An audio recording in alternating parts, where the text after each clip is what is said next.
las faldas del Monte Sagrado, del Moncayo, ocurre esta historia que quiero contarles. Es más, puedo decir que este equipo sufrió este expediente X que ahora de alguna forma desempolvamos. Nuestros compañeros llegaron aseteados por las pulgas. Parece que son las únicas habitantes ya de ese mundo perdido, del sanatorio de Agramonte. Uno de tantos que hemos recorrido, pero con elementos diferenciadores.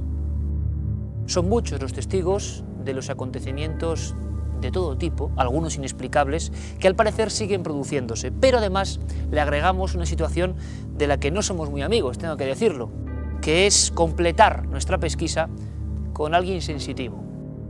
Las cámaras, esa que está ahí mismo, nuestros modernos medios técnicos, llegan a cierto punto. A veces pueden registrar algo, una voz, una sombra, pero poco más. ¿Cómo interpretar todo eso, todo ese dolor que está ahí? Y el mundo de las personas que más o menos tienen una sensibilidad es muy complejo, es muy engañoso y hay que tener mucho cuidado. Pero en esta ocasión, y simplemente para que ustedes lo vieran, contamos con una de esas personas. Una joven que sintió y revivió escenas precisamente en este lugar de dolor. Es mejor que lo vean y que ustedes opinen. Viajemos al sanatorio de Agramonte, a las faldas del sagrado y mítico Moncayo. El antiguo sanatorio de tuberculosos de Agramonte, a los pies del Moncayo, es hoy un sombrío reflejo de lo que un día fue uno de los más importantes centros de este tipo que hubo en España.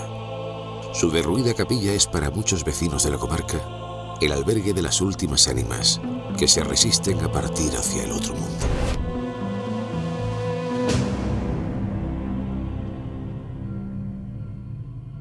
Lo que al principio fue un pequeño refugio en mitad de las montañas, se convirtió en manos de la Segunda República, en un hotel de cierto lujo y confort a mediados de los años 30. Entonces, la guerra civil se abatió sobre la zona. Una leyenda hilada de rumor en rumor cuenta que el personal del hotel fue violado y asesinado una noche. A partir de entonces, aquel apacible hospedaje quedó marcado como un enclave maldito. Franco, después de la guerra, convirtió aquel lugar en un sanatorio para enfermos de tuberculosis. A su cargo estaban las voluntariosas Hermanas de la Caridad de Santa Ana. Ellas se volcaron en cuerpo y alma en cuidar a los enfermos de baja condición social, con la esperanza de devolverles la salud que habían perdido. De aquellos lejanos tiempos se acuerda una persona que nació y se crió a la misma sombra del sanatorio.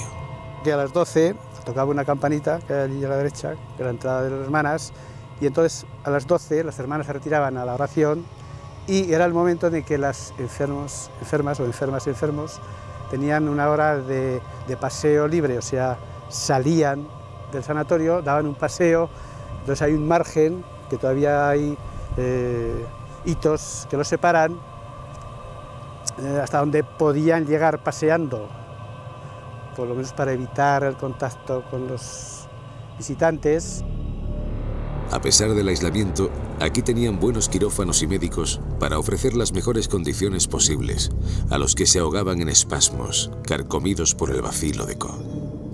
La tuberculosis afecta no solo a los pulmones, sino a los huesos, articulaciones, intestinos y otros órganos del cuerpo humano. El tratamiento consistía en ofrecer reposo a los pacientes, especialmente mujeres, y las enseñaban a respirar tumbadas en camillas sobre largas terrazas, mirando hacia el mágico monte Moncayo. Y en las terrazas los sacaban al aire libre, tapándoles del sol con unas lonas que quedaban, y quizá lo que más nos impresionaba era que dormían con las ventanas abiertas. En el Moncayo hace frío. Pero pese a todos los esfuerzos de las Hermanas de la Caridad de Santa Ana, muchos enfermos no resistían. Gente económicamente muy bajas, hasta tal extremo de que se morían y ya no había, la familia no podía sufragar los gastos de trasladar a su sitio de origen, y todos los enterraban ahí. Cerca de 60 nichos fueron ocupados por los ataúdes de los que no pudieron vencer a la enfermedad. Sin embargo, parece que no tuvieron su merecido reposo. Se encontraban hasta ataúdes en el camino, Luego pues la cerradura 2×3 la rompían porque poníamos, como hay ahora, una cadena y un candadito, lo soltaban y muchos nichos abiertos, se llevaban, incluso se ha habido cráneos por el camino. El sanatorio estuvo en funcionamiento hasta el 30 de septiembre de 1978. Entonces ya no tenía razón de existir, pues quedaban pocos enfermos y la profilaxis y tratamientos ya estaban muy desarrollados. Las inmensas dependencias quedaron totalmente abandonadas. Y así, de la noche a la mañana, como para olvidar tanto dolor, se sellaron sus puertas. Pues empezó ya el vandalismo. Empezaron a romper puertas, a llevarse todo lo que había, a tirar tabiques, a destruir puertas arrancadas, se llevaron imágenes, de todo ya empezó ya la decadencia. Durante su régimen, Franco ordenó la construcción de una iglesia de piedra adosada al sanatorio de Agramonte. Con esto, intentaba ofrecer a las monjas y a los enfermos un espacio de meditación y paz espiritual. Y precisamente esto no estaba en el proyecto inicial. Es muy curioso porque a los pocos años se comenta que era en venganza por el régimen franquista, un árbol que hay en el exterior cayó sobre la parte interna de lo que era el altar. Es muy curioso porque precisamente, aparte de las pintadas satánicas, es precisamente donde está apoyando precisamente el árbol principal que corta todo el camino trasero.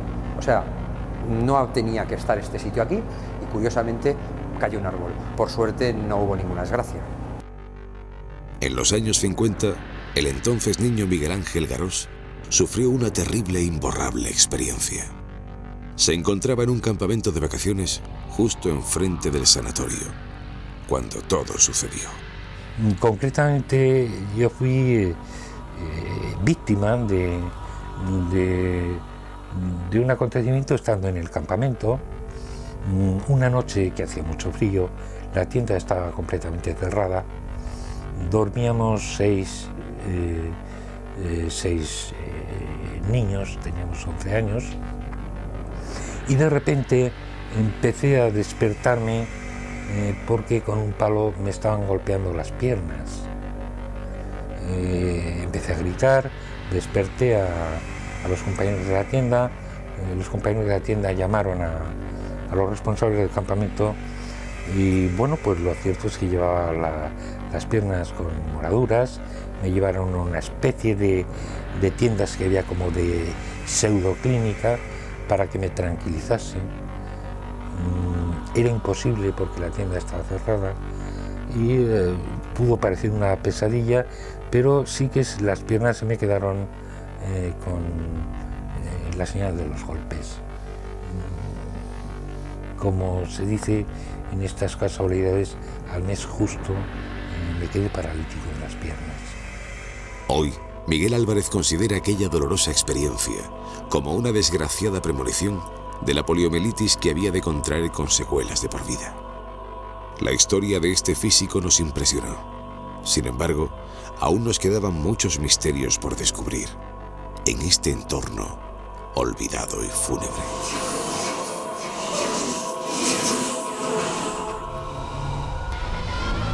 El sanatorio quedó marcado con el San Benito de edificio encantado y visitado por sectas como la de los Caballeros del Anticristo, sociedad secreta arraigada desde antiguo en Aragón. El equipo de Cuarto Milenio se topó en el interior de la capilla con pintadas satánicas y hasta con una estrella de 5 puntas o pentagrama rojo orientado hacia el altar. ¿Sería simple vandalismo o el intento de establecer algún tipo de comunicación con el mal? Cuando realizábamos las preguntas, lo típico de siempre, si hay alguien aquí, si podéis contactar con nosotros, existe el más allá, lo curioso es que nos respondían esas supuestas entidades, ¿no? Esas supuestas entidades que fallecieron en este lugar, aquí dentro, probablemente que vinieron a rezar a esta misma capilla, pues nos contestaron a través de grabaciones psicofónicas, escuchando, nos llamaban por nuestro nombre, Ángel, Úrsula, decían nuestros nombres, varias veces, sobre todo Úrsula lo repitieron muchísimo. Las supuestas psicofonías fueron frecuentes en otras visitas que Ángel Briongos y su equipo realizaron al sanatorio. Y es muy curioso porque una de las preguntas que realizamos era que si hay alguien aquí, y a esa pregunta nos respondieron me estoy poniendo enfermo. Se oye muy levemente.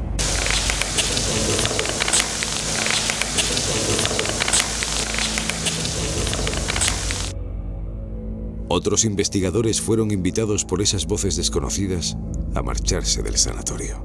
Hacia la mitad de la grabación, pues salió una voz bastante contundente que decía marchaos, bastante contundente. Entonces ya un poco, pues quieras que no, atemorizados con la situación, pues decidimos recoger todo y marcharnos, ¿no? Además ya eran cerca de las 3 de la mañana y ya decidimos marcharnos.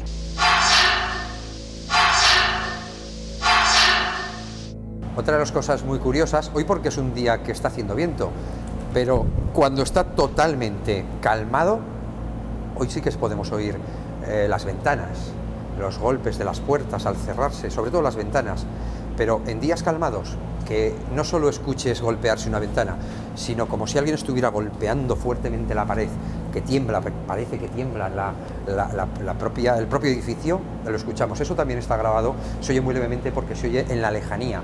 Pero claro, es que aquí no hay nadie. A veces los investigadores recibían avisos de forma amenazante. Y se escucha una voz, como una voz, algo extraño, porque tampoco se le puede dominar voz, pero que parece que dice ese sonido, esa inteligencia que creo que se esconde detrás del fenómeno de las psicofonías, decía, párate. Así, directamente, párate. No sabemos por qué. A lo mejor estaba ordenando que paráramos la grabación. Fue lo que grabamos.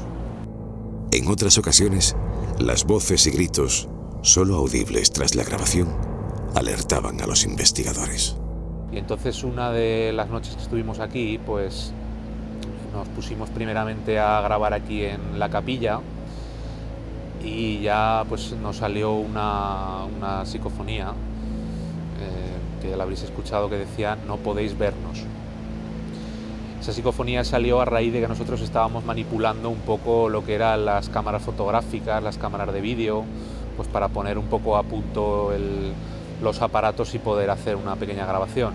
Entonces, a la vez que los estábamos manipulando, pues se estaba grabando y salió esa voz diciendo no podéis vernos.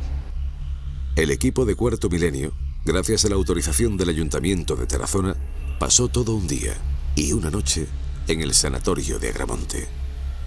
El sitio está vallado y con acceso prohibido a causa de la peligrosidad que ofrecen sus derruidos techos y suelos, con inminente riesgo de desmoronamiento a causa del abandono. Dotados de unidades electrógenas, cámaras de infrarrojos, de termovisión, ordenadores y especialmente con la inestimable presencia de una persona sensitiva, nuestro equipo vivió una noche repleta de emociones a flor de piel. Un gran susto vino a consecuencia de que un sensor de movimientos saltó inadvertidamente sobre la terraza principal del sanatorio. Ha habido un par de zonas, sobre todo una muy determinada, que era la terraza donde se colocaban las camillas cuando estaba en activo el hospital, el sanatorio, y ahí he visto varios seres, pero no han querido acercarse. He sentido que estaban un poquito asustados. De hecho, ha sido curioso que un sensor ha saltado y se han quedado ahí. El equipo de Cuarto Milenio realizó una improvisada sesión mediúmnica dentro de la capilla en ruinas, simplemente con el objetivo de ver lo que subjetivamente ella podía sentir. No es una prueba científica, simplemente una experiencia humana. María José contestaba escuetamente algunas de nuestras preguntas, en pleno trance. Pero, ¿qué es lo que había visto? Yo sentía además angustia, sentía dolor interior, sentía una especie de agonía. Esta persona cuando murió sufrió mucho y no estaba sola. Pude ver la imagen de dos doctores, además vestidos como a la antigua usanza, con bata blanca, con una lupa de estas que se levantaba, y uno muy alto, otro más pequeño, y el espíritu de esta mujer, este ser, me decía que les habían hecho daño. Luego hubo unas imágenes que creo que me estaban mostrando de niños pero ahí ya empecé a sentir pues como que empezaba a perder un poco el contacto. María vislumbró lo que ella consideró una sombra o energía oscura, que no permitía a los presuntos espíritus que se acercaran a la capilla. Lo único que recuerdo que se me mostró una imagen exterior, como si estuviesen enterrados huesos, debajo de una acera. Nuestro grupo se levantó y empezó a seguir a la médium aún en trance por los pasillos del sanatorio en busca de aquellos presuntos restos mortales. La vidente se detuvo en el exterior del edificio ante una suerte de nicho protector de cañerías. ¿Habría realmente alguien enterrado allí? Lo que sí sucede es que una vez que ya tú estás en contacto con ellos y no te asustas y te comunicas con ellos, entonces es cuando te muestran cómo han muerto, de qué forma han muerto, e inclusive puedo llegar a verlos pues con los pulmones destrozados o en cualquier otro tipo de muerte, pues si ha sido de accidente inclusive pues con sangre o la zona determinada que se ha destrozado. ¿Pero por qué ocurren estos fenómenos frente al Moncayo? El Moncayo pues es un monte que impresiona, parece un monte sagrado. Probablemente ahí hay corrientes telúricas, hay campos magnéticos, algo que hace que pueda desorientar a las personas y producirse hechos un tanto, digamos, anormales. No me atrevería a decir yo la palabra paranormal. Abandonamos el lugar sin saber cómo analizar lo que hemos visto. Está claro que todo corresponde a percepciones, sensaciones, cosas muy subjetivas que jamás tendrían un valor probatorio. Lo cierto es que al alejarnos de allí, seguimos sintiendo una gran angustia, un dolor concentrado que parecía seguir latiendo allí, encerrado en su propio eco, perdido en el tiempo.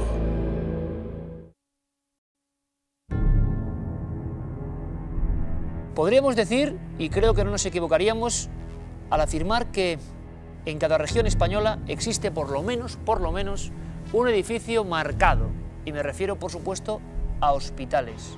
Hospitales del terror, hemos llamado a este DVD, a esta investigación, que desde luego nos proporcionó un sinfín de sustos, de sorpresas, pero también extrajimos documentos. Muchas de las que creíamos leyendas, puras leyendas urbanas, luego tenían un sustrato real.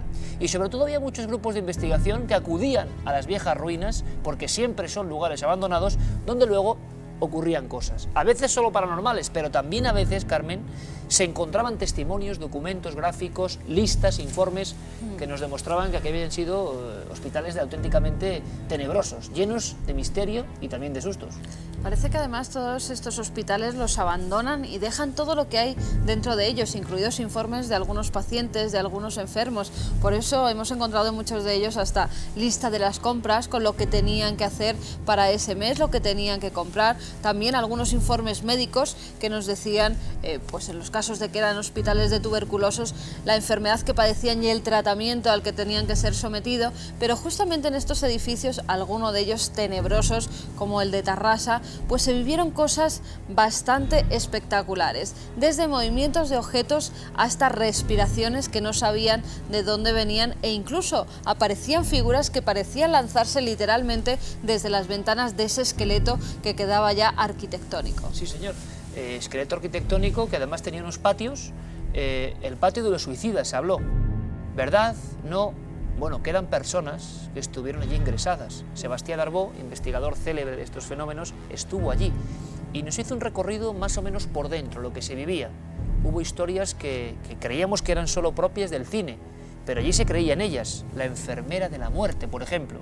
En fin, el Hospital del Tórax de Tarrasa tiene tantos elementos que, no en vano, algunas productoras cinematográficas han elegido algunos de sus entornos para hacer filmaciones de terror. Quisimos conocer la historia real, quisimos ir cámara al hombro y saber qué se sentía allí dentro. Y como digo, nos encontramos con algunas sorpresas casi desagradables.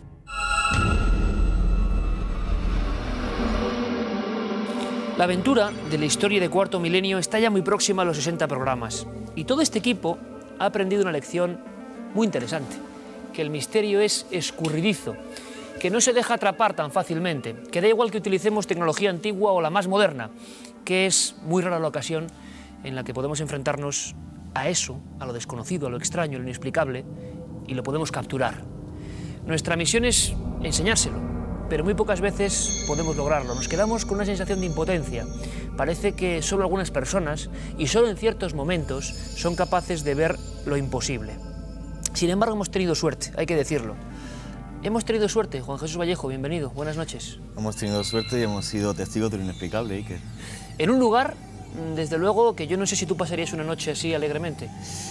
No, Iker, hay que pensar que el Hospital del Tórax, que inauguró el mismísimo Francisco Franco en la década de los 50, pues llegó a albergar a 1.200 enfermos. Un lugar apartado, a unos 2-3 kilómetros de la actual Tarrasa, que fue un hospital que durante varios años tuvo el penoso, digamos, honor de ser el hospital donde mayor número de suicidios había y, bueno, pues donde desde hace mucho tiempo, desde que se cerró a finales de los años 80, pues hay gente que comenta que oye ruidos extraños, pasos, que ven sombras.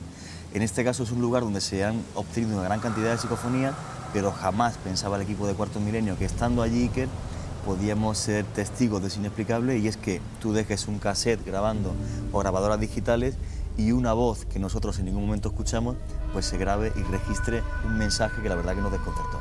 Un mensaje que además es lo curioso, tiene cierto significado, ¿no? A veces se corresponde con el pensamiento e incluso con las preguntas. La primera psicofonía que vamos a escuchar, de las obtenidas, repito, por el equipo de Cuarto Milenio en la noche de investigación en ese Hospital del Tórax, tiene que ver con uno de los participantes, por lo menos en hipótesis. ¿Cuál es la historia de esa psicofonía? Sí, en concreto estábamos en la planta 9, que es la planta donde mucha gente utilizaba para suicidarse, porque era la planta más alta del edificio, y un investigador, Miguel Ángel Segura, que estaba allí con nosotros, pues hace una pregunta en la que él dice: ¿quieres comunicarte con alguno de nosotros?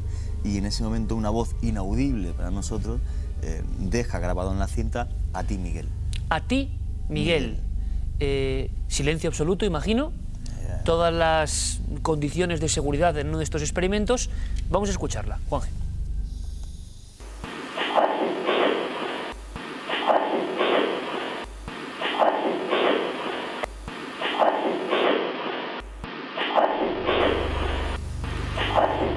A ti, Miguel.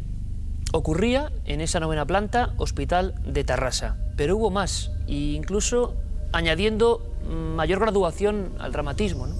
Sí, que la segunda psicofonía la obtuvimos mientras hacíamos una sesión de Ouija en la antigua capilla que hay justo detrás del hospital. ¿Hicisteis Ouija? Bueno, eso me lo cuentas luego. ¿Qué pasó? Luego te lo contaremos, y el por qué llegamos a hacer Ouija, que es una cosa que jamás vamos a recomendar a nuestros telespectadores.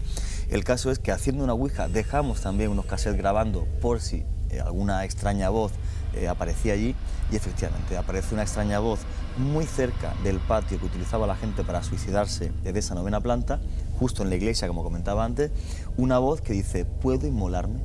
¿Puedo inmolarme? Efectivamente, hablamos del hospital con mayor número de suicidios de España durante varios años, y una voz dice, como pidiendo permiso a día de hoy, en el año 2007, ¿puedo inmolarme? ¿Puedo volver a suicidarme? Nos insinúa.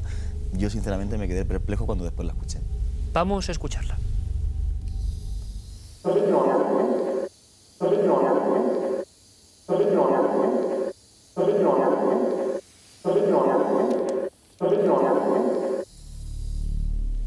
Ahí están los documentos. Ustedes deben opinar. Ruidos de ambiente, explicación perfectamente científica, natural, o realmente respuesta a unos contenidos mentales o a la situación que allí se vivía. El lugar de los hechos es el Hospital del Tórax de Tarrasa. Ha habido extraños robos de fetos, por ejemplo, fetos en formol, abandonados. Es una especie de mapa de la desolación, un lugar donde, como tantos otros que hemos ido visitando, hay una conjunción que siempre ocurre: dramatismo, tensión por la enfermedad y por la proximidad de la muerte, y luego investigadores que acuden quizá por la leyenda, y la leyenda a veces se queda grabada. ¿Quieren conocer este sitio? Vamos a adentrarnos, vamos a intentar vislumbrar las sombras y las luces, como decía Juan Jesús Vallejo, que aún parecen estar ahí. Hospital del Tórax, Tarrasa.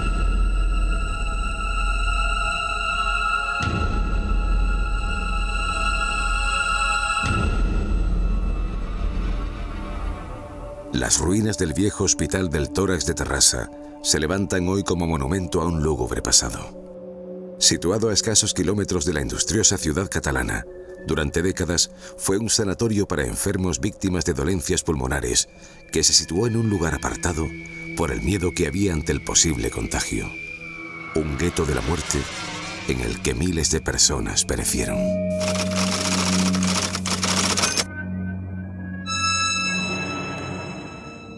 En los siglos pasados, cuando una persona tenía una enfermedad de pulmón, se pensaba que era infecciosa, que podía transmitirse a través de los microbios. Entonces se le decía, bueno, tienes que ir a curarte a un hospital especializado, en este caso el Hospital del Tórax. Y te llevaban a un hospital alejado de cualquier ciudad, de cualquier localidad, en medio de la naturaleza, y allí te dejaban. Entonces los familiares no iban por miedo a ser contagiados por sus propios familiares enfermos. Realmente era aberrante, era como una especie de Auschwitz, era uno de los grandes últimos sitios de eutanasia en España. O sea, cuando una familia había un niño tuberculoso, lo apartaban y lo llevaban a sitios donde había una colonia de 30.000, una cosa, son naves y naves para que la gente fuera muriendo, era un sitio donde llevaban a la gente a morir. Eso es inquietante verlo, o sea, había sus cines, no podían salir, o sea, era como, una vez que tenías tú el bacilo de Koch, ya estabas, ¿no? Entonces, mucha gente, nada más llegar, había muchos casos que nos contaban de que eran niños que llegaban y sus padres los dejaban, se subían al último piso y se tiraban. Porque claro, entrar allí era entrar en el horror. Estas habitaciones vacías, que hoy guardan silencio, dan la impresión de mantener parte de la terrible esencia que las impregnó hasta hace pocos años. Abandonados a su suerte, muchos de los que estaban internados aquí comprobaban día tras día cómo sus compañeros iban empeorando y falleciendo, creándose un paranoico ambiente de terror que muchas veces desembocaba en locura. Entonces, al ir desapareciendo, estas personas quedaban en el recuerdo de las vivas, y las vivas las recordaban y se les aparecían. Y algunos de esos enfermos que no aguantaron la presión de su propia enfermedad, se suicidaban. Dicen que el Hospital del Tórax tenía el más alto índice de suicidios de todos, pertenecía al Ministerio de Sanidad, ahora a la Generalitat. Te mandaban allí y allí te curabas o no te curabas, pero el enfermo realmente sufría. Cuando uno no podía más y veía que se ahogaba, quizás se tiraba desde lo alto del último piso del hospital y caía en la jungla, que era un jardín donde todo el mundo iba a parar allí. Y ese ruido, esos gritos al suicidarse, se oían, se escuchaban por los otros enfermos. Este aura trágica ha atraído como poderoso imán diversos rumores acerca de fenómenos extraños que suceden en el interior. El investigador Miguel Ángel Segura, junto a otros compañeros como Francisco Recio o María José Pérez, han pasado en su interior muchas noches intentando captar lo invisible. Algunas de sus veladas de vigilancia se han saldado con sorpresas estremecedoras. La iglesia es uno de los lugares que más ha ocurrido este tipo de fenómenos. Hemos tenido muchos problemas con los medidores ambientales. A lo mejor en un espacio de 5 metros de diferencia teníamos puesto 2 medidores y había una variación a lo mejor de 1 grado, pero la humedad incluso llegaba hasta 7 grados de humedad. Entonces lo que hicimos, pensando que podía ser la sensibilidad del aparato, intercambiamos los medidores y ocurría exactamente lo mismo. Y luego en la planta número 9, aparte de lo que hemos vivido, de las voces que hemos escuchado en directo, las psicofonías bastante claras que hemos obtenido, también tuvimos un fenómeno con una grabadora de minidisc, que en una baldosita pequeñita del suelo, de unos 20 centímetros, la batería se la absorbía y ponía que no había batería. Nos desplazábamos un par de palmos y volvía a recuperar toda la energía. Eso lo hicimos durante 15 veces seguidas y al final ya decidimos grabarlo en vídeo, porque siempre que lo hacíamos ocurría lo mismo. Sin embargo, Miguel Ángel no es el único que ha experimentado con este tipo de fenómenos. Los actores y directores de algunas de las películas que aquí se han rodado, como por ejemplo la producción española Ouija, han sentido en sus carnes la sensación desapacible que se experimenta en el laberíntico edificio. Ese silencio y ese frío parecen que vayan acompañados de tacto. Esas sensaciones son curiosas, pero bueno, no les quieres prestar mucha atención, en todo caso tampoco pasa nada si es que las experimentas. Pero fuera de experimentar nada extraño, la sensación era un poco inhóspita. Y es que este viejo hospital parece esconder un mundo invisible tras su desapacible aspecto. otro lado de la realidad, al que ha querido asomarse el equipo de investigación de Cuarto Milenio.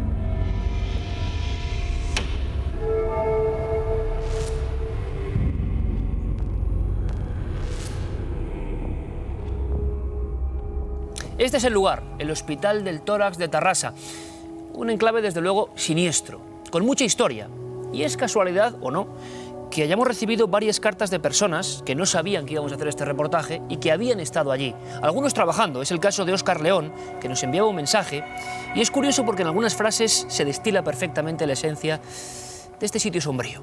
Él decía que descubrió pequeños secretos, era el encargado de vigilar archivos, y decía, justo en la habitación de encima, de la primera planta, había un almacén con material médico sobrante, depósitos de formol con fetos humanos, cerebros, pulmones, y raro era el día que no se oían pasos en la habitación de encima. Teniendo en cuenta que yo estaba completamente solo, empezaron mis terrores. Las primeras veces subí a ver, pero al final me acostumbré a escuchar aquellos pasos, los golpes repetitivos sobre las paredes e incluso en las zonas de menos luz, sombras. Uno de tantos testigos, ha habido más, que nos han hablado de la vida interna de este edificio. Lo curioso es que uno de los grandes pioneros de estos asuntos en España, concretamente en Cataluña, Sebastián Darbó, pudo estar allí ingresado, ver todo esto desde dentro. Sebastián ha dirigido un sinfín de canales, de programas, fue premio Ondas en 1975, pero lo que no sabíamos es que había estado allí viviéndolo todo en primera persona. Don Sebastián Darbó, bienvenido a Cuarto Milenio. Gracias, Iker, buenas noches. Es un placer tenerte aquí. Oye, y te quiero felicitar, porque tu programa es magnífico y creo que debemos reconocerlo públicamente los profesionales del misterio y de la televisión. Muchísimas gracias, amigo. ¿Tú estuviste allí? Uy, es que yo tengo bronquitis asmática y me ingresaron porque, claro, era un hospital especializado. Y me sometieron a las pruebas de los rayos X, todas las pruebas de test que hacen allí, y enseguida se notó, enseguida lo pude experimentar en mi propia carne, que había unas perturbaciones de tipo eléctrico en la casa que ocasionaba que los aparatos de rayos X quemaran las radiografías y funcionara mal el sistema. Era un hospital en donde iban o bien los que tenían cáncer o tuberculosis. Las dos eran mortales.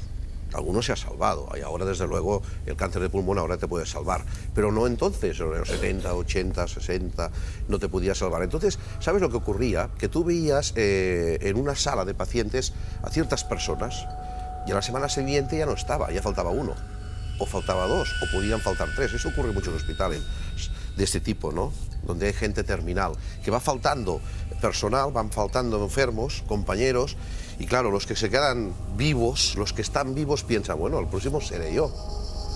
Por eso es un hospital infestado, como dice el término en parapsicología, de una especie de psicodrama colectivo que han sufrido todos los que han estado ingresados o han participado en algún tipo de experiencia o de prueba médica dentro de su hospital. ¿Cree, Sebastián, que la sugestión juega un papel primordial de tanto sufrimiento, o que realmente ha habido acontecimientos que podríamos llamar anómalos, parapsicológicamente inexplicables?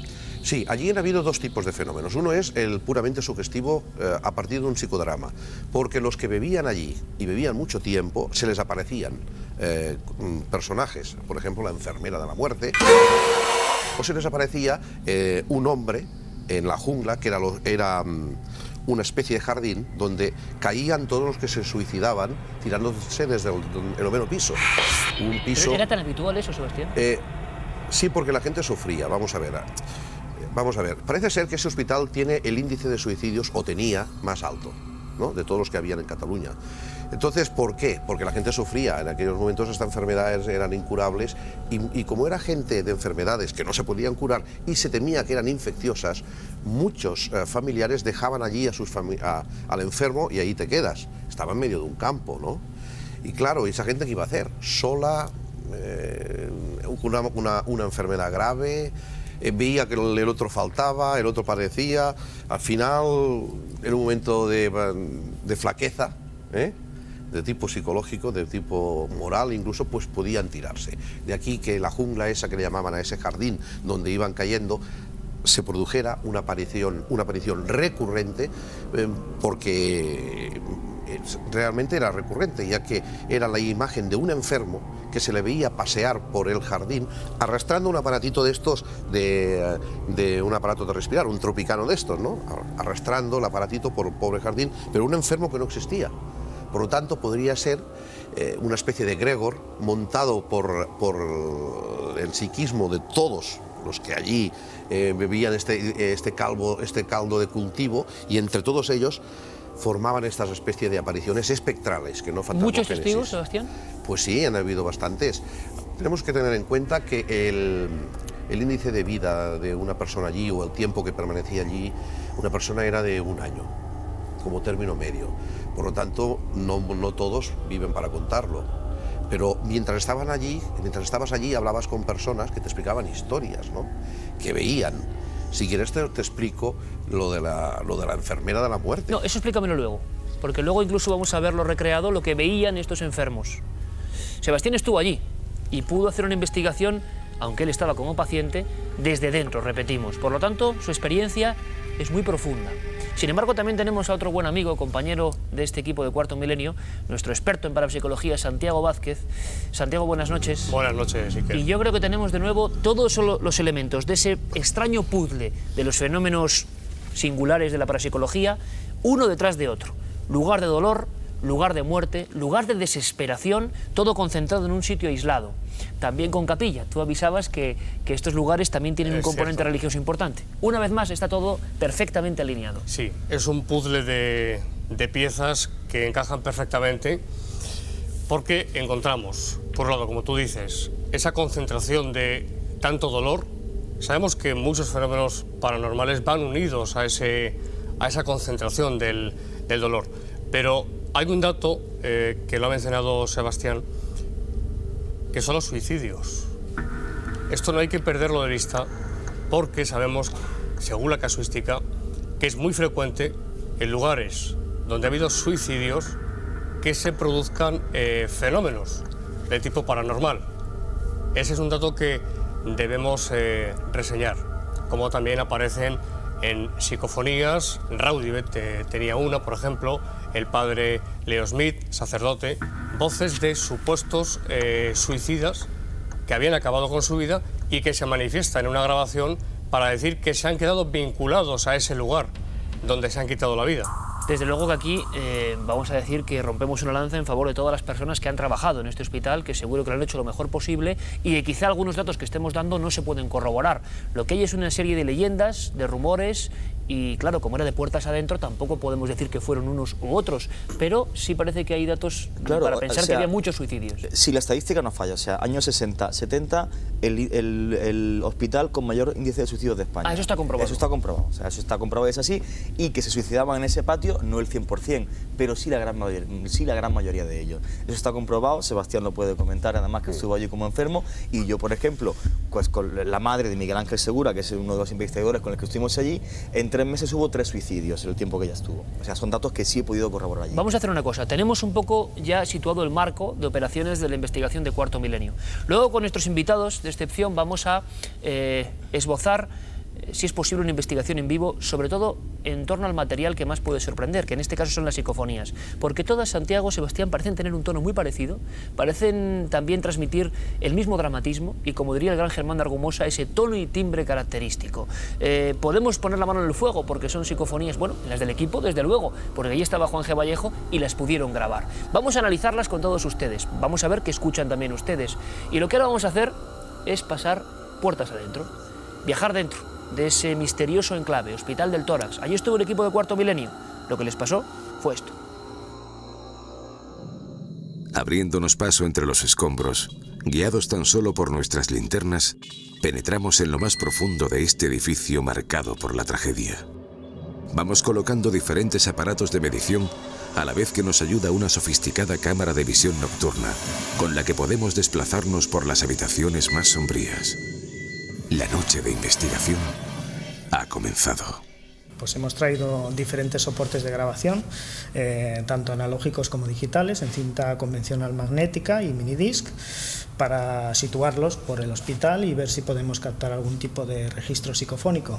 También hemos traído cámaras, tanto de vídeo como de fotografía, con night shoot, con infrarrojos, para ver si lo que el ojo humano no es capaz de ver queda plasmado en la fotografía o bien en el vídeo. Los minutos pasan y la tensión se va apoderando de nosotros. Pero por fin la espera da sus frutos. El equipo de Cuarto Milenio obtiene la primera psicofonía. Una voz salida de la nada. Parece responder a una pregunta formulada por el investigador Miguel Ángel Segura. Vamos a ver, ¿conoces a uno de los que estamos aquí?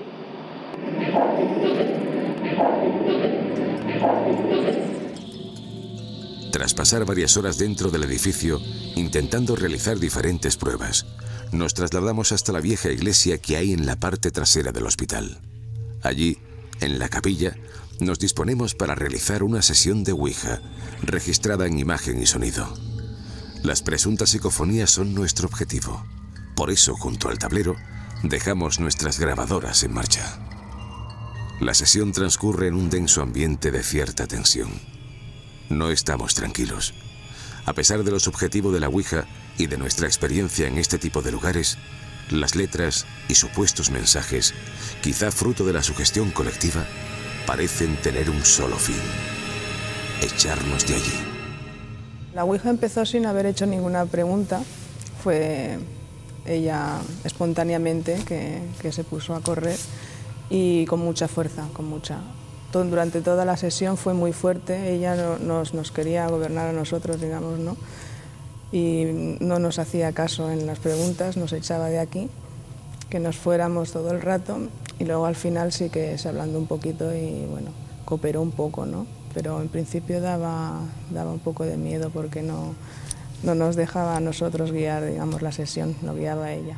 La sorpresa nos la llevamos, sin embargo, al escuchar minutos más tarde las grabadoras que dejamos sobre la mesa. Reconocemos que la más absoluta inquietud se apodera del equipo de Cuarto Milenio. Una de ellas recoge de manera clara una voz que desde la nada nos dice: puedo inmolarme. Nuestra investigación está a punto de terminar, pero antes hubo tiempo para recordar junto a Miguel Ángel Segura otros fenómenos extraños que él tuvo la oportunidad de vivir en este lugar. Bueno, hacía 3 días que había estado en la planta número 1, en una zona que era oscura, y al salir a la parte clara vi como una especie de sombra se me echaba encima. Yo pensé en ese momento que, bueno, que a lo mejor había sido un efecto óptico o algo. La cuestión es que me mareé durante 6 o 7 segundos, y 3 días después, en la planta número 9, iba grabando con el móvil un vídeo, y justamente en el pasillo donde vivimos los fenómenos extraños con la voz que escuchamos en directo y donde pasó el fenómeno de la grabadora, se cruzó una especie de sombra, de silueta por delante de la cámara del móvil que yo no vi. Fue al meterlo en el ordenador cuando me di cuenta. Nuestra noche de investigación ya ha concluido, pero este último testimonio no ha sido casualidad. Fueron antaño muchos los pacientes que comentaron a doctores y familiares la presencia de extraños espectros que se paseaban por el hospital. Lo que describían en su mayoría era una mujer corpulenta que, vestida de enfermera, caminaba por los pasillos como si fuese la mismísima efigie de la muerte. Su mirada perdida en la nada, sobre sus hombros una tupida capa y en una de sus manos una jeringa apuntando hacia arriba. Muchos, quizá en los delirios de la terrible enfermedad, aseguraron que la vieron caminando por los pasillos. En cambio, nadie que la viera entrar en su habitación sobrevivía. Dice que veían una enfermera de la muerte cuando sonaba la alarma de una habitación de algún moribundo, que la enfermera corría por los pasadizos del hospital con la jeringa preparada, quizá para ayudar a terminar a morir bien o para ayudarte a dar el paso hacia el más allá. Esa imagen la veían, y luego casualmente, o no, o enigmáticamente, a la mañana siguiente, el enfermo de esta habitación ya había fallecido. Atrás dejamos ya el viejo hospital del tórax, uno de los lugares más impresionantes y sórdidos que jamás haya pisado nuestro equipo de investigación. El material psicofónico registrado en tiempo real hace que nuestra inquietud siga a flor de piel. Una cuestión sigue ahí, persiguiéndonos como una sombra. Pueden grabarse voces, tragedias y sentimientos que aquí tuvieron lugar hace tanto tiempo. Nos marchamos con el corazón encogido y la sensación de que nadie puede responder, hoy por hoy, a nuestra angustiosa pregunta.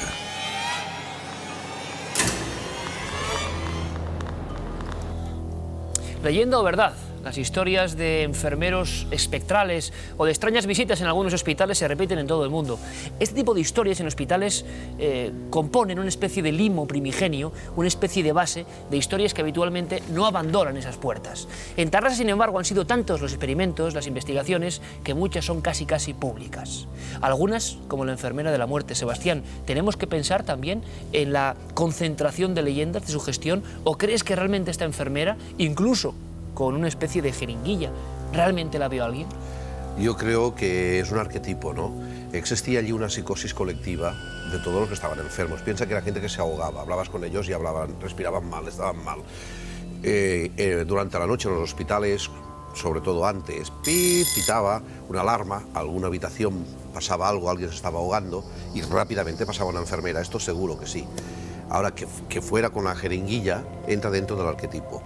Lo que sucede es que este hombre que estaba muriendo, estaba pidiendo socorro, era lógico, que quizá ya estaba en el último suspiro y moría.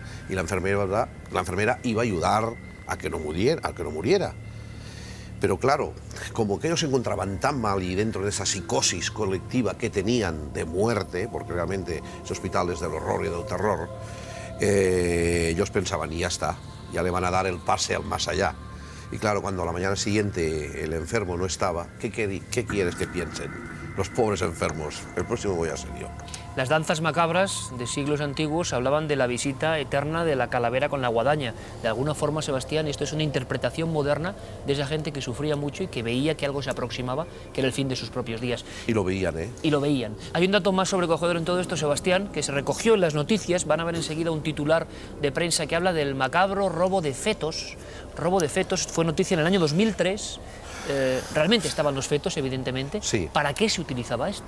Bien, en el octavo, hablábamos del piso quinto, pero en el octavo piso sabemos que se encontró un almacén de fetos, de restos, de pulmones, de lo que fuera. Estaba allí abandonado.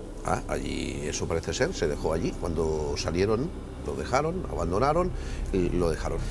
Lo cierto es que se quedó y algunos de estos elementos fueron robados. Como ocurrió en el año 2003, no hace mucho, que fueron robados algunos de estos fetos y encontrados en un descampado en la ciudad vecina de Matadepera. ¿Por qué fueron a robarlos? ¿Qué hacían allí los fetos? Todo entra dentro del película de terror. Del gran misterio de este hospital. Que tú, como director de cine, podrías haber hecho una película sobre estas historias. Y que Filmax podría producirla, ya que tiene los estudios. Porque efectivamente son estudios de producción cinematográfica, lo que hay ahora ahí. Sí. Es curioso. Tengo que decir también y agradecer al Ayuntamiento de Tarrasa el que nos haya facilitado el que podamos filmar ahí, nos haya dado permiso, y lo que se va a construir en este hospital del terror ahora es una gran ciudad audiovisual donde varias productoras como Living Dreams o como Filmax que ya están haciendo películas. Lo curioso es que en estas películas que ya se han filmado en los platós que hay al lado de las ruinas del Hospital del Tora de Tarrasa, pues son muchos los actores, como he visto por ejemplo a Jaume García en el reportaje, o otros directores como por ejemplo es Luis de Madrid, Jaume Balagueró o Juan Pedro Ortega, que en los rodajes de sus películas como Ouija, La Monja o Los Sin Nombre comentan que parte del equipo de rodaje vivió fenómenos extraños, situaciones de intranquilidad, llevándose también llevar un poco por la sugestión, decían que sentían como miradas desde la oscuridad que les seguían, aunque el único dato realmente constatable y curioso es que en la filmación de la película Ouija, Jaume García, que yo le entrevisté allí en Barcelona, pues su personaje en la película Ouija se estrellaba con una moto y una persona del equipo de rodaje se estrelló con la moto y estuvo a punto de matarse. Eso sí es curioso y es constatable. Es curioso también el hecho de la cantidad de elementos psicofónicos que surgen en toda esta historia. Imagino que inolvidable el ir con un equipo de televisión, Juanje, porque es muy poco habitual, y tener la oportunidad de cazar eso. ¿Cómo os sentisteis en ese momento? Hombre, yo fíjate que sabes que llevamos ya más de un año de programa, Iker, y es la primera vez que he hecho una sesión de Ouija. No se la recomiendo a nadie. ¿Por qué hicisteis? ¿Por qué decidisteis hacer esta cosa tan anómala para el equipo de Cuarto Milenio? Por una cosa, Iker, porque dentro de este lugar, con las psicofonías que ya habíamos obtenido, o había obtenido Miguel Ángel Segura y otros compañeros de dentro del hospital, con las psicofonías que ya había, la cantidad de testimonios, cuando hacemos el programa de radio con Cadena SER, antes de que llegue el equipo de radio, yo hablo con varios vigilantes jurados que me comentan que hay una intervención policial hace pocos años, porque en La Pineda, que es un centro de disminuidos psíquicos que es justo al lado, llaman por teléfono a la Policía Nacional diciéndome que se ve una mujer que camina sola por dentro del hospital. O sea, realmente tengo una gran cantidad de datos que me confirman que en este hospital abandonado suceden fenómenos extraños, que dije, oye, ¿y por qué no una prueba más? Yo jamás voy a recomendar la Ouija, es la primera vez que la he hecho investigando y para Cuarto Milenio, posiblemente jamás vuelva a hacerla, pero me decidí. ¿Qué contenido? ¿Qué pasaba? ¿Qué decían las letras? Fue increíble, fue increíble. O sea, como decía antes María José, la compañera, empezamos a hacer la Ouija y bueno, pues salió una presencia que nos decía, nos quería permanentemente echar de allí, no quería hablar con nosotros, nos quería echar, que no fuéramos. En ese momento se graba la psicofonía que dice, puedo inmolarme. Puedo inmolarme. Como si alguien se quisiera suicidar en un hospital que, ya te digo, durante 2 décadas fue el que tuvo mayor índice de suicidios en España. Y una cosa muy curiosa, aparte de que siempre nos quería echar, al final nos dijo un nombre, que era una mujer, se llamaba Rosa, y la voz que aparece en la psicofonía parece también femenina, y de lo más curioso que me pasó es que ninguno de las personas que había allí sabía que yo viajo mucho a Egipto, voy mucho por Egipto, y apareció el nombre de una diosa que es la diosa de la enfermedad y de la guerra, que es la diosa Sekhmet.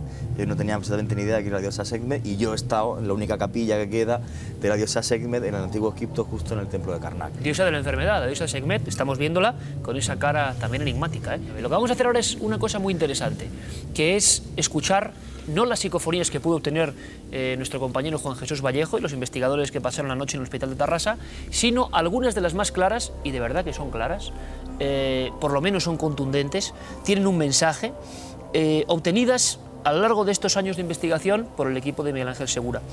Es curioso porque de no haber obtenido nosotros, en este caso Juan Jesús Vallejo, allí la grabación, sería pues bueno, un caso más. Ahora nos quedamos con la incógnita de que también nos ha salido al paso el misterio. La primera de estas psicofonías dice un nombre, son varios nombres y muchas veces de mujeres los que aparecen en esta historia larga del Hospital del Tórax. Es Ana. Más que un nombre, casi es como un grito, como un alarido que puede llegar a distorsionar, está varias veces repetido, dice un nombre, dice Ana.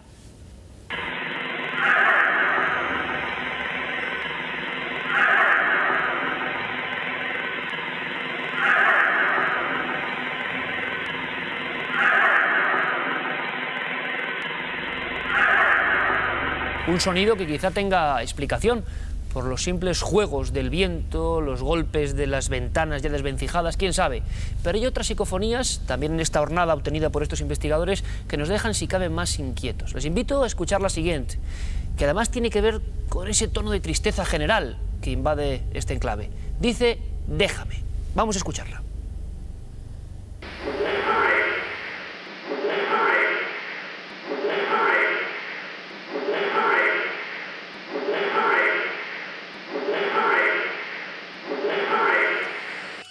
Desde luego que parece bastante clara. La última de esta jornada, tan solo 3, pero según me comenta el compañero Juan Jesús Vallejo, ya casi más de 60 catalogadas en torno a este lugar, dice no estaba muerto. Absolutamente gráfico para el ambiente en el que todo esto se producía. No estaba muerto.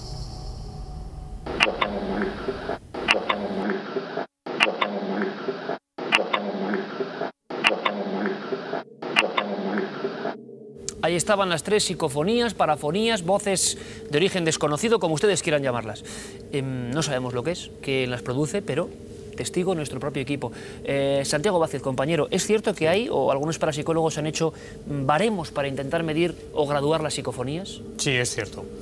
En cuanto a lo que puede resultar audible para el investigador, se hace una subdivisión en tres clases, las de tipo A, que son aquellas psicofonías que no ofrecen ninguna duda. Esas psicofonías que la primera vez que las escuchamos sabemos perfectamente lo que dice. Que es un vocablo, una palabra perfectamente identificable. Exactamente, que el oído no tiene ninguna dificultad, por tanto, en identificar. Son las más raras, por lo tanto, las más escasas. Raras, las más escasas. Las de clase B son audibles, pero ya ofrecen cierta dificultad para el investigador o para la persona que escucha, y puede haber dudas. Puede haber dudas a la hora de identificar lo que dice. Y por lo tanto, imagino, Santiago, diferentes interpretaciones. Exactamente. En un grupo es muy típico, me ha pasado muchas veces, en un grupo de personas aparece una voz de esta clase B y hay personas que dicen diferentes cosas. Y por último nos encontramos con aquellas que pertenecen a la clase C, que son bastante inaudibles y para identificarlas hay que tener el oído entrenado. Oído entrenado tienes tú, Sí, es Sebastián, verdad, y la verdad es que esto que hemos escuchado, estas psicofonías, bueno, son claras, parecen claras, todas en un tono de tristeza absoluto, y que además hay una cosa que me inquieta, no sé tú cómo lo analizas como experto parapsicólogo en estos asuntos, se parecen mucho a las que ha obtenido Juan G. Vallejo en otra jornada completamente distinta, hablando a nivel temporal. Efectivamente, parece que hay un condicionante psicógeno en las personas, en el lugar que interviene, en donde se efectúa la experiencia, que está afectando de una forma psicológica a la persona que hace la experiencia, y que creo que es la que ayuda a hacer de elemento transductor de esta energía que es la que se manifiesta. O sea, que nosotros somos antenas. Sí, nosotros somos efectivamente, o como una especie de amplificadores, a esa energía que está retenida en ese lugar infestado, y que llegan unos investigadores o una persona sensitiva y puede producir no solamente esa psicofonía, sino imágenes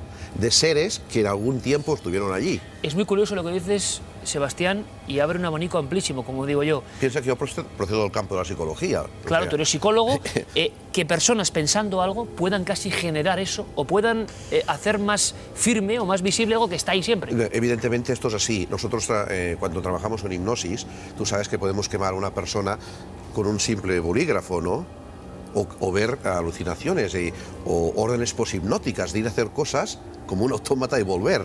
Por lo tanto, si esto lo podemos hacer, mucho más cuando está acondicionado por un lugar tan tétrico como este. Estos lugares románticos, los castillos, las leyendas, las tragedias, ayudan a condicionar a una persona que en un momento determinado puede manifestar su facultad, porque es una facultad, esto no es un poder, y de exteriorizar, ayudar a que se exteriorice esa energía. O sea, sintonizar retenida con algo que siempre está ahí y que se nos abre de repente. Es una energía, todo es materia.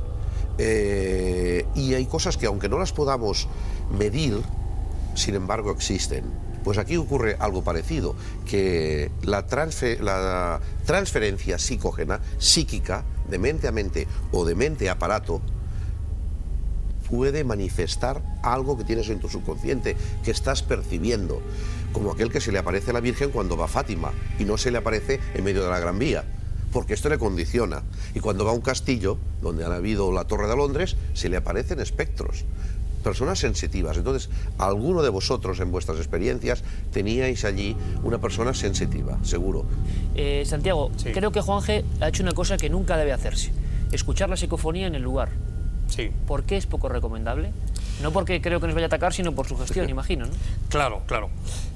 Ahora bien, si en el caso de Juanje no ocurre nada, porque es un profesional, y es así y está acostumbrado a 1000 batallas, pero, y esto no es una broma, si en el lugar, en el grupo, hay alguna persona que sea demasiado sensible, rebobinamos lo que hemos grabado y escuchamos, si aparece algún contenido que puede impresionar en exceso a esa persona, le puede crear realmente traumas. ¿Has conocido casos de voces que han traumatizado a personas para siempre? Sí, las hay. Recuerda, Iker, que en Cuarto Milenio, investigando una vez en Gijón, pues hubo parte del equipo de los cámaras que estaban con nosotros que no quiso volver a entrar en la casa a investigar precisamente por poner la psicofonía. Sí, sí. Por eso jamás en la vida volveré a poner una psicofonía ni a un cámara, un ayudante de cámara, ni absolutamente nada. Voces que te dicen, que mencionan a uno de los presentes y le dicen voy a por ti, o mañana te vas a morir, o tu padre se ha muerto. Es decir, contenidos malévolos, malignos, que en ese momento pueden provocar a la persona un shock, un estado emocional alterado y por tanto no es recomendable escuchar si hay alguna persona presente en el lugar que no sé o que no tenga la preparación suficiente como para hacerlo, ¿no? Ahora, siempre es importante que el elemento humano en la experiencia, no se graban solas las voces. Mira, un muerto no tiene glotis, no puede hablar. Luego está utilizando tus propias facultades para manifestarse. O sea, esa energía necesita un cuerpo, que es la que se manifiesta, la que te puede ayudar a manifestarse. ¿Entiendes? Una energía por sí sola no tiene voz, no es audífona, pero necesita un ser humano que le ayude. Y entonces es cuando se produce. En laboratorio, si tú has investigado muchas psicofonías... Necesita de un catalizador. Sí, un catalizador. Un catalizador para poder plasmar la psicofonía. En laboratorio se ha analizado otros tipos de psicofonías donde se ve que las puntas de las voces al hablar están relacionadas con la persona que hace la experiencia, o sea, nos demuestra que ese fenómeno de alguna forma está ligado, es concomitante, tiene una conexión el experimentador con el fenómeno. Sí, pero hay una experiencia, Sebastián, muy interesante, como la experiencia del doble ciego. Y si dejamos en el Hospital del Tórax en Tarrasa, dejamos una prueba de doble ciego. ¿Cómo sería esa prueba, Santiago, pues para que todo el mundo se comprenda? Muy resumidamente es dejar dos pletinas, una que reproduce una serie de preguntas que hemos formulado tiempo anterior y otra que graba. Se pone sin nadie más. Sin nadie más. Se pone un dispositivo en marcha, un temporizador, y eso salta, no se programa, para que tampoco podamos influir a distancia. Es decir, se dispara a las 4, a las 7 o a las 5 de la mañana. Una pletina reproduce y se oye la voz de la persona que ha grabado y la otra está grabando. No hay nadie presente en el lugar.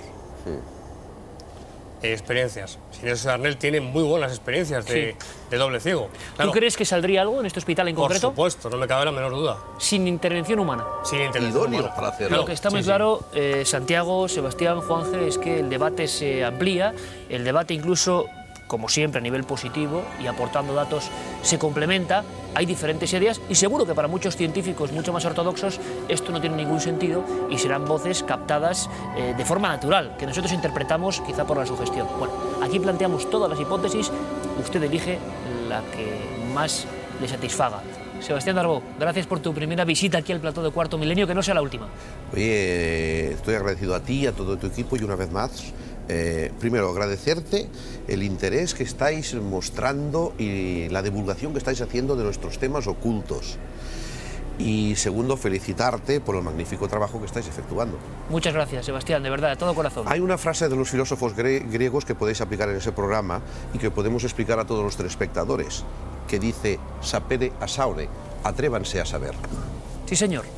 Don Santiago Vázquez, compañero, como siempre, gracias por aproximarnos a este mundo que atrae mucho, en concreto el de las psicofonías. Seguiremos hablando de ellas y escuchándolas. Muchas gracias, Iker, buenas noches. Y Juan Jesús, amigo, aquí se demuestra que a veces vamos persiguiendo y a veces el misterio sí que traza un punto de encuentro con nosotros. Muchas veces lo imposible deja que lo acariciemos con la punta de los dedos, Iker.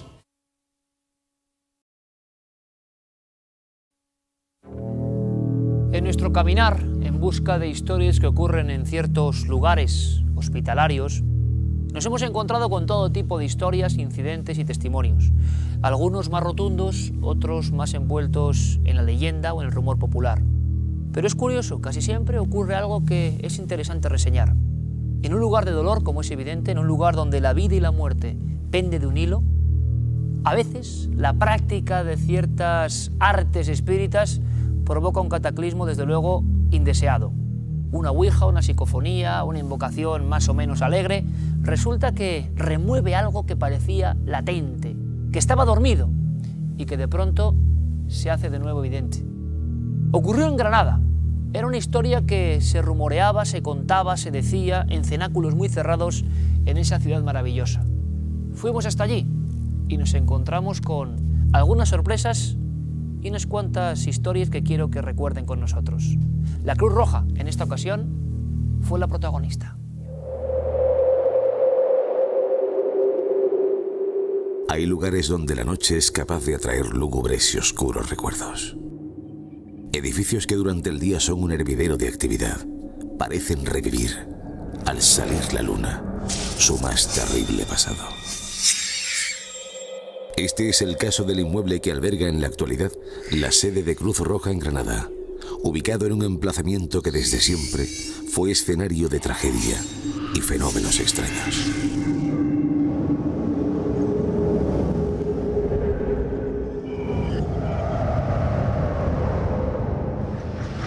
Los niños de toda aquella zona pues jugaban a un juego muy interesante, que era ver fantasmas. Iban allí por la noche o al atardecer a intentar ver luces que se aparecían, dicen, por aquella zona y concretamente dentro de ese trastero. Alguno me ha comentado que vio como un aura cuando era niño, pero suficientemente inconsciente para saber lo que estaban viendo, ¿no? Una especie de aura blanquecina, con forma así como de oval, que les dio mucho miedo y salieron corriendo y algunos de ellos no volvieron más. Pues realmente empecé a creérmela, ¿no? Ya pues también empecé a preguntar un poco, gente que había estado años atrás, 20 o 30 años por allí, como voluntario de Cruz Roja o cuando era militar eso, o incluso gente que estuvo cuando era hospital.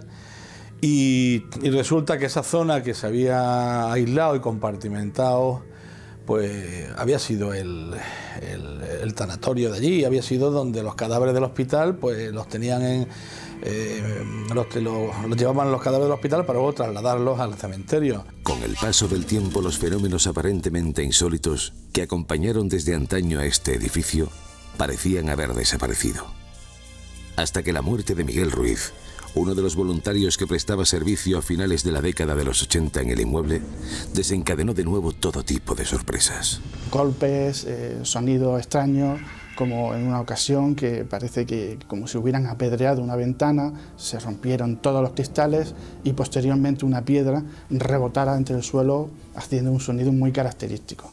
Luego subían y no había nada, nadie, y la cristal estaba impecable. También se oían pues como correr muebles, sillones, incluso la propia mesa esa de Ouija también se oía que se movía allí.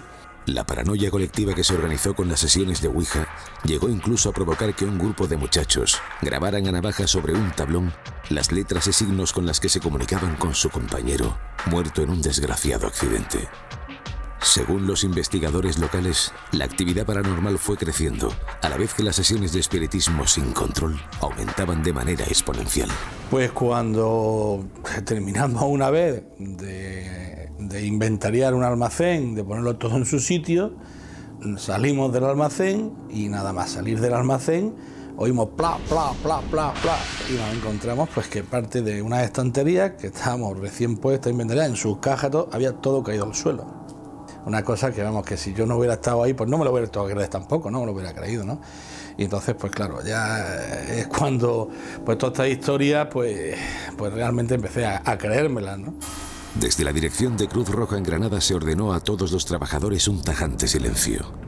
Hoy, años después de aquellos sucesos, nadie se atreve todavía a dar la cara hablando ante nuestras cámaras. Sin embargo, no son pocos los que aseguran que durante mucho tiempo, en este inmueble, acontecieron y aún suceden fenómenos poltergeist. Hay quien va más allá y afirma que en diferentes ocasiones se detectó en distintas estancias el vagar de un extraño personaje, una figura que identificaron como el fantasma de un hombre muerto, posiblemente en este edificio. Un hombre vestido de verde, típica guerrera militar, solamente no tenía ninguna identificación, ninguna chapita, ningún rombito, ni nada de eso que pareciera militar, pero daba todo ese aspecto. Dijo que quería ver el centro porque había sido un antiguo mando que había estado allí y que le gustaría ver los cambios que se habían producido. Cuando vieron una fotografía del antiguo comandante Ballesteros, pues todos los que habían visto a ese hombre de verde lo reconocieron como el propio comandante Ballesteros. Ya ha pasado mucho tiempo desde que una muerte y una sesión de Ouija desencadenaran en este edificio toda una serie de hechos que desafían la lógica. En la actualidad, el silencio continúa siendo una imposición por parte de la directiva de esta institución. Sin embargo, diversos testimonios continúan afirmando que en esta casa, durante la noche, las sombras cobran vida como si alguien, desde el más allá, quisiera llamarnos.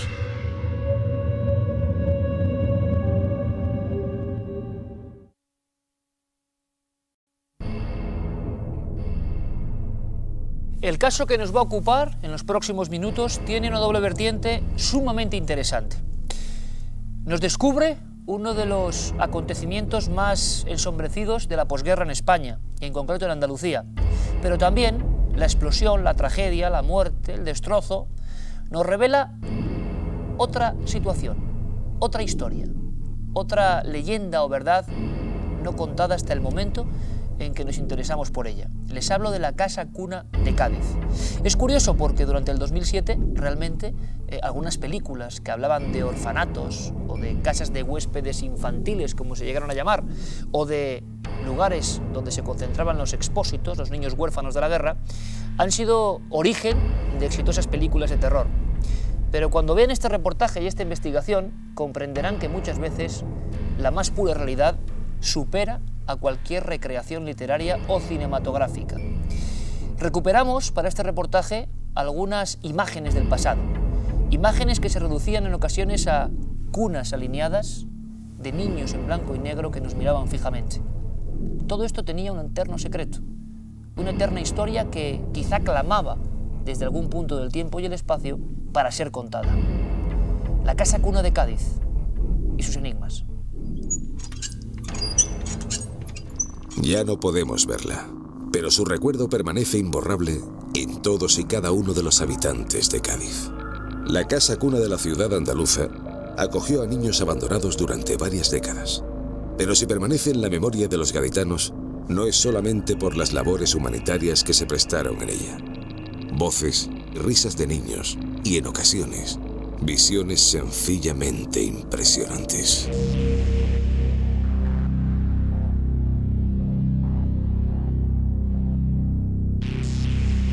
Realmente nadie sabe si es por este emplazamiento funerario, pero el caso es que son numerosos los testigos que afirman haberse topado con lo imposible cuando permanecían dentro del viejo edificio. Estamos hablando de una casa cuna con niños pequeños, una explosión, una tragedia, mueren niños, mueren monjas.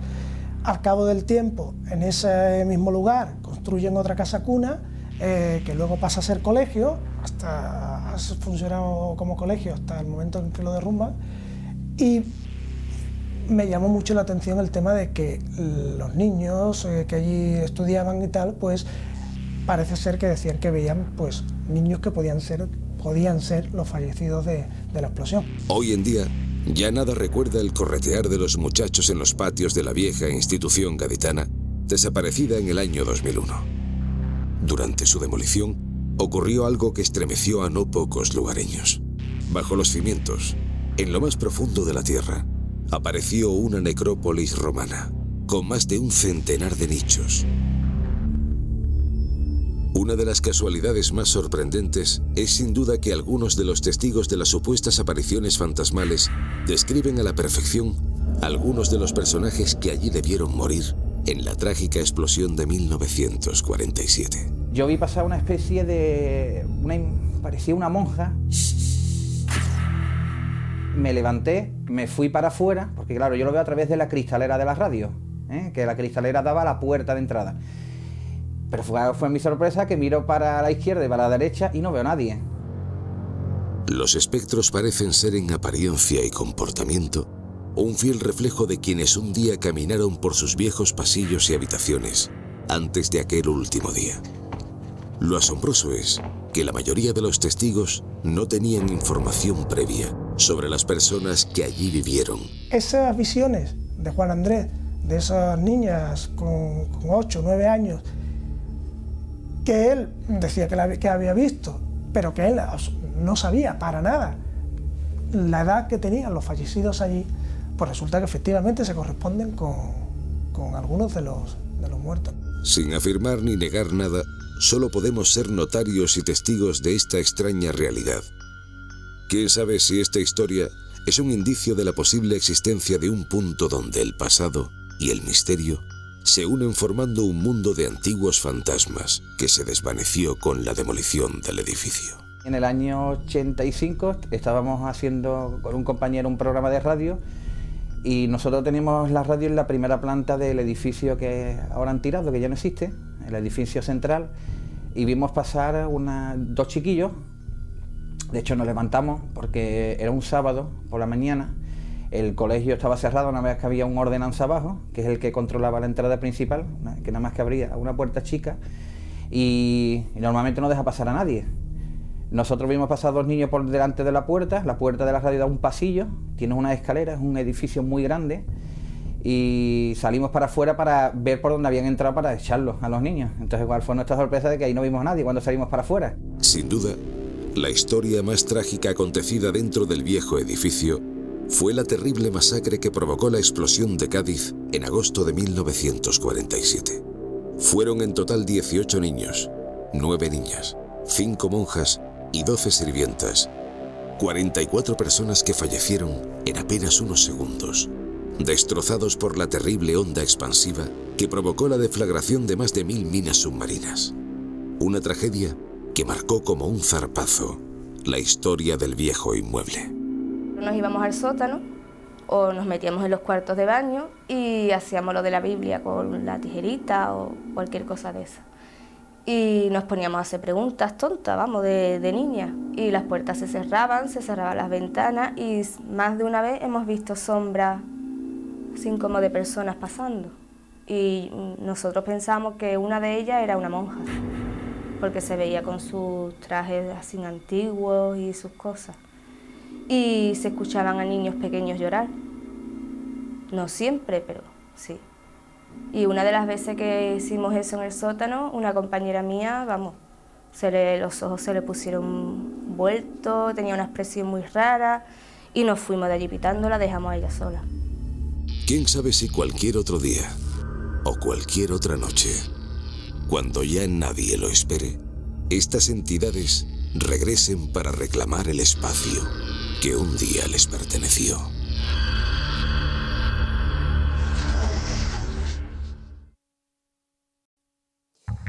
Ahora, antes incluso de verlo, les pido que se imaginen este lugar. Que se lo imaginen porque es terrorífico. Es una especie de gigantesco palacete de los horrores, una especie de fortaleza donde se acumularon los enfermos que no tenían ya solución. Imagínenselo ahora abandonado y como si todavía los gritos, el dolor, todo lo que allí fue realidad, no lo abandonase del todo. Hombre, estoy convencido de que todos tenemos un miedo más que respetable por cualquier hospital. No vamos a gusto habitualmente. La mayoría de las veces, no siempre, es la enfermedad o algún incidente el que nos hace estar allí. Pero, quiero dejarlo muy claro, hoy en día los hospitales son lugares con absoluta asepsia, con maravillosos profesionales y donde se respira y se ve la luz. Pero hace no mucho tiempo y en ciertos lugares esto no era así. Ejemplo, Waverly Hills. Era uno de esos sitios donde iban los que ya no contaban. Enfermedades que hoy se curan con unas simples gotas o una inyección se convertían en auténticas pandemias. Y entonces, demasiada desesperanza, demasiado dolor y a veces el misterio. Un misterio que es curioso, aparecía cuando allí ya no había nadie. Historias de enfermeras que se quitaron la vida, historias de apariciones, fotografías, carros y túneles de la muerte. ¿Es posible? ¿Es todo una ficción? No, se equivocan. Es todo lugar a películas, pero esta es la historia real. Waverly Hills, en Estados Unidos, una marca, un icono de los hospitales del terror. En los primeros años del siglo XX, una gran epidemia de tuberculosis conocida como la peste blanca causó estragos en Estados Unidos, aniquilando a millones de personas. Ante la falta de avances médicos, se erigió un hospital destinado a albergar y a curar al precio que fuese a miles de enfermos desahuciados por la terrible enfermedad. Esta es la espeluznante historia del viejo Waverly Hills.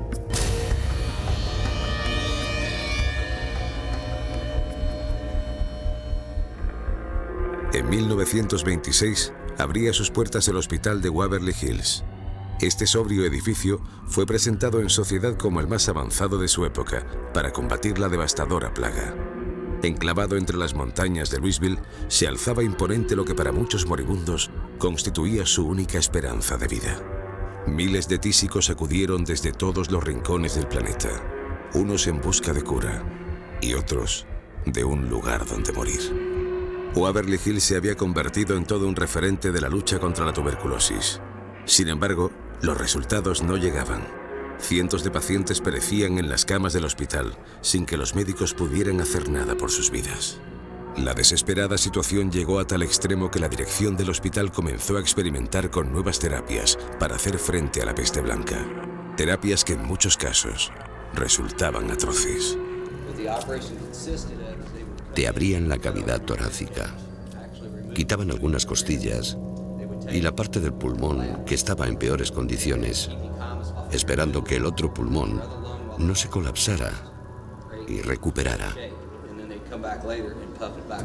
Corrientes de aire, electroshocks, sesiones interminables de rayos ultravioleta, operaciones a vida o muerte en las que se trataba a los pacientes como cobayas humanas.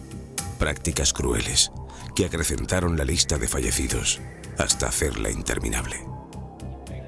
Andabas de lado porque habías perdido el equilibrio. Luego intenté fortalecer el otro lado y nunca lo llegué a conseguir. Pero lo que más querías cuando te veías andando por la calle de lado era intentar huir del sanatorio. Del dolor. Era un terrible dolor. Para no desalentar a los demás pacientes, los cadáveres eran sacados del recinto por la noche, en secreto. Miles de cuerpos sin vida atravesaban un dantesco túnel que fue bautizado como el elevador de muertos. En plena madrugada, la oxidada carretilla de los difuntos hacía su macabro viaje al otro mundo. Más de 63.000 personas murieron tras las paredes del viejo Waverly Hills. Una cifra espeluznante. Años después, se cerró para siempre poniendo fin a su macabra historia y dando comienzo a la leyenda. Se ven sombras de gente moviéndose por la entrada. Era una niña que no era normal. Cuentan que no tenía ojos. A los fantasmas, tengas o no tengas miedo, una vez que estás aquí no los temes, simplemente los aceptas. Tanto dolor, tanta agonía y tantas muertes en un mismo sitio han dejado huella.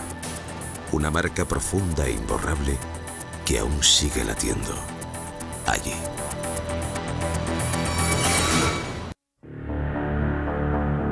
El vetusto hospital de las colinas de Waverly se había quedado completamente desmantelado. Ya no hay enfermos, ni médicos, ni enfermeras.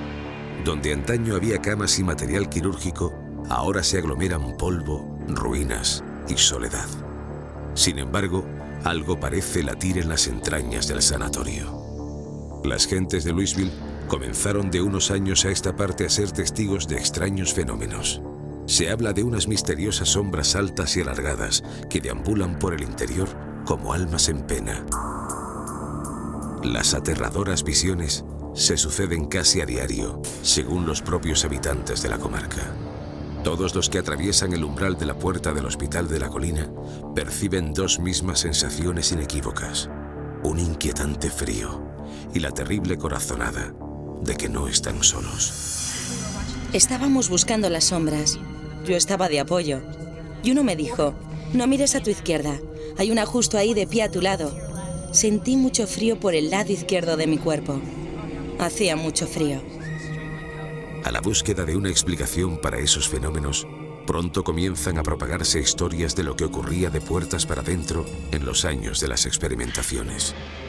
Las atroces terapias y las extrañas muertes que ocurrieron años atrás tienen un aterrador paralelismo con las fantasmagóricas apariciones que se producen noche tras noche.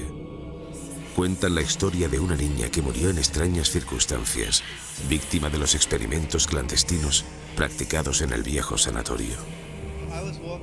Volvía de grabar una secuencia de una niña de los años 30.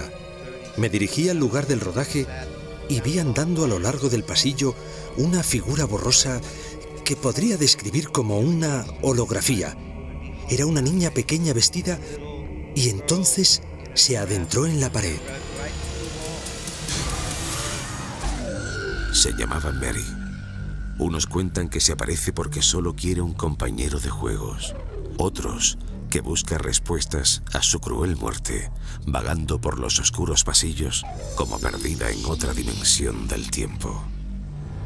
En la quinta planta, una leyenda negra se cierne en torno a una habitación concreta, la 502, un número maldito en la historia del hospital.